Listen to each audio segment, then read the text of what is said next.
when I got out of high school, like, it was one of those pyramid schemes, like, it was called Cutco. I know some people that worked for The it. knife? Door to door, right? Like, they would have a meeting like that, too, like, and foods would be bragging, like, I made $100K in one sale. Bro, come through with a fucking Ross button up or something. With No. But when you're young, you're like, damn. That shit hard. That food's not lying, you know? You just think that food, like, really makes some bread. Please subscribe, y'all.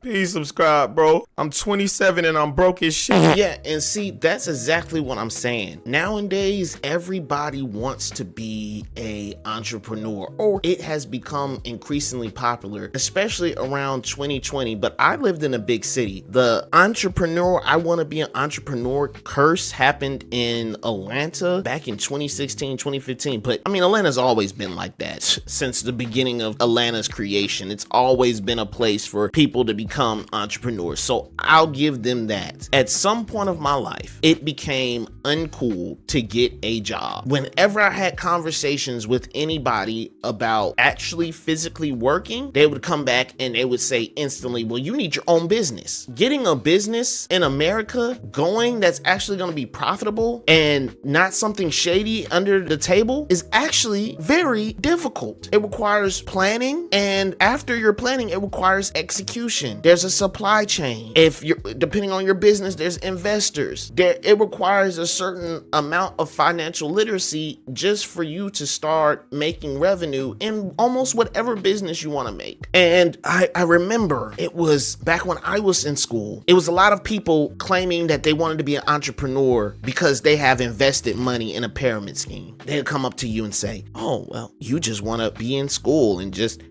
complete the cycle and just stay somebody's worker bee. You don't want to be your own thing. How about I want to go to school, get a job, learn a profession. During that time, learn what would be a good avenue for me to make money, something that interests me, without me just trying to go out there and become an entrepreneur. Once again, entrepreneur without giving any real thought to my actions. I don't sit here and blame anybody. I don't have any animosity to anybody that has came out and actually really truly become an entrepreneur. My issue is a lot of people don't want to work hook, line, and sinker. It's not because they want to become some type of entrepreneur because they have a skill or they've actually learned a trade that somebody would actually buy, even if it's as simple as making banners on Etsy. It's not because people don't have a specific skill that they can sell to the world. They want to be an entrepreneur as an excuse to not work. They would rather try and chase this dream of you being an entrepreneur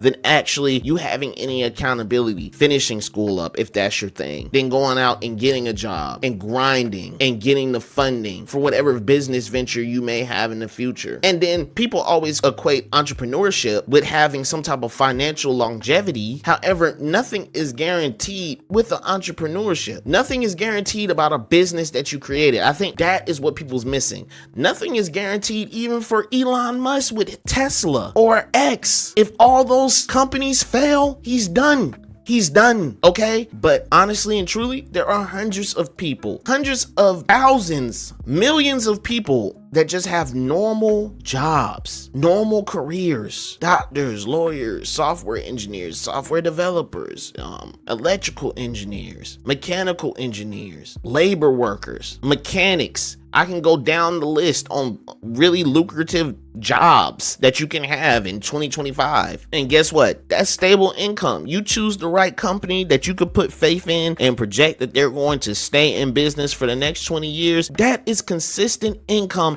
that you don't have to sit there and sweat and be on your last dime and knees. And you're like, oh my God, I gotta sell this shoe today because if I don't sell this one last shoe, I won't be able to buy new inventory. Oh, like you don't have to sit there and worry about it. You only gotta sit there and make sure that you are aligning with the metrics on this board and getting done with what you need to get done with on this board. And you come to work and you get paid every day, every 2 weeks on your paycheck. Yeah, that's what I mean. Or every month, depending on, maybe you might have a government job or something like that. But you know what your next meal is going to be. You know in the future you can project if you're going to get raises, if you're going to get more money in the future, you can project that. With an entrepreneurship, you are just jumping straight into the deep end. So I say all that to say is I just get tired of people that say that they want to become entrepreneurs looking down on people that just want to work a 9 to 5 and people that just want to go to school and they take some type of accountability where they know they may need to get a job to support their future dreams and endeavors. If you are the type of person that knows what you want to do and knows how to do it out the gate, and you create a